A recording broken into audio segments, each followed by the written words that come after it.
Hello everyone, and welcome to another Beth Radham video Dvar Torah. The news continues to haunt us as infection rates climb dramatically in the US, but at the same time, Canadians should be entitled to feel cautiously optimistic about our own numbers, which are staying reasonably low despite the easing of some restrictions. On that note, I'll take a moment to ask you all to please appreciate my haircut. It's the first one I've had since February, and you'll have to forgive me, but this is pretty much the only forum in which anybody other than my wife will see it. And who knows, at the rate I'm losing it, by the time this whole thing is over, I might not have any hair left to be appreciated. But I digress. This week's parsha is Pinchas. While our parsha does have a couple of interesting narratives, such as the story of the daughters of Tzalaf who helped introduce women's inheritance rights into Israelite law, and the massacre of the Israelites who had been corrupted by the Midianites into sacrificing to the pagan god Baal, this parsha is probably best known as being the parsha that every single shul has at least one Sefer Torah that is perpetually pre-rolled to this spot. This is because on just about every Jewish holiday, including minor holidays like Rosh Chodesh, we are supposed to read in shul about the various sacrifices that would have been offered to God in the temple in honor of that holiday. All of these are spelled out in Parshat Pinchas. Now, for those of you who've been following my written commentaries or have heard me speak in shul in the before time, know about how I prefer to view the concept of sacrificial cult within Judaism.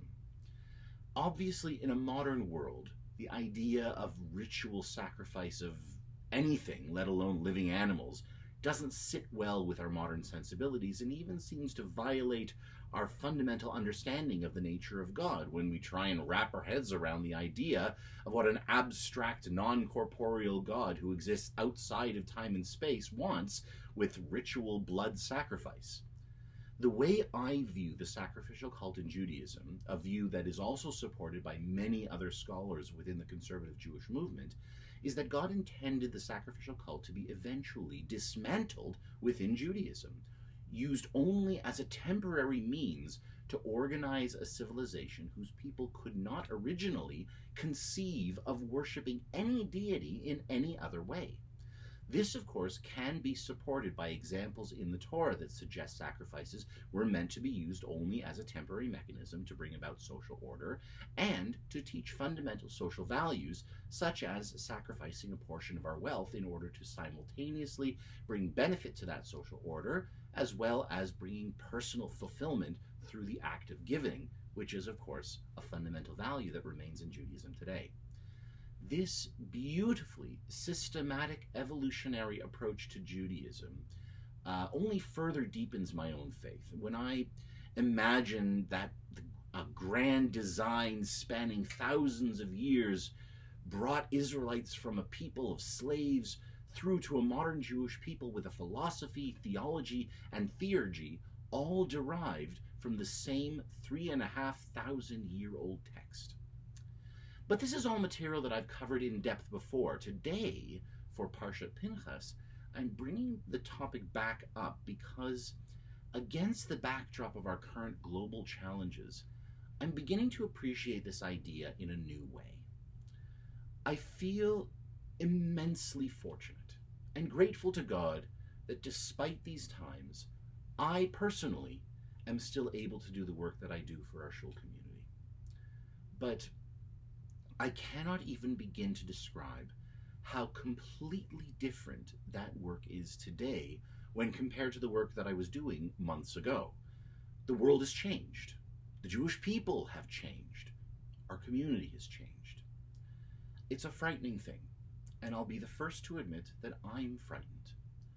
I'm frightened not only for the big things like how civilization is going to manage through this strange year, but also for my own little corner of the world, like when I think about how I'm going to manage to change everything I know about being a cantor, learn a whole bunch of new technical skills, and finish an enormous amount of work and preparation just in order to give our community a high holidays experience this year that won't be anything like what we know, but still need so desperately now more than ever.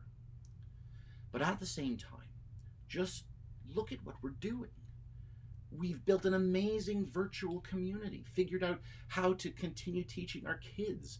We're entertaining each other with live music, just like when my dear friend Rabbi Ariel Tal, live from New Zealand, sang Jamie and I a song for our first wedding anniversary on our weekly Zoom variety show.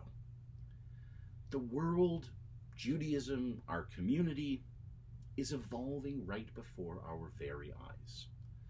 The Jewish people were designed for it, and in a really funny way, I feel a bit like I was designed for it too.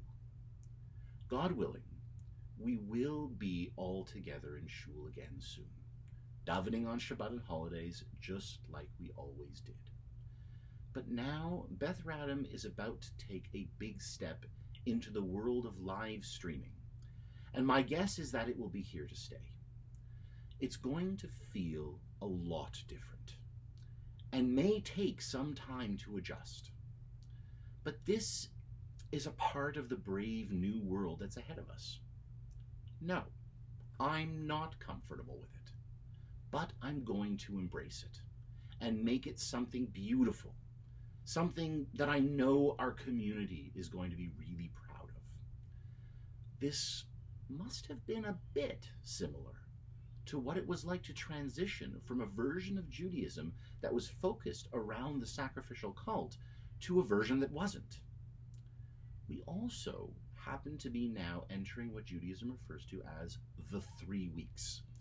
It's a time between the fasts of Shiva Asar B'Tammuz and Tisha B'Av, the dates that commemorate the moments when the Babylonian forces in 586 BCE and later the Roman forces in 70 CE breached the walls of Jerusalem and then 3 weeks later destroyed the temple. It was a time of fear and loss, but it was also a time of change, one that made us the people we are today. I think we can agree that we are proud of the people that we became after the temple was gone. We became a people focused on philosophy, prayer, and acts of loving kindness. We developed the Talmud and Jewish law.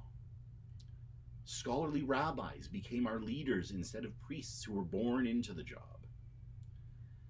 The new live streaming technology is being installed in our shul right now.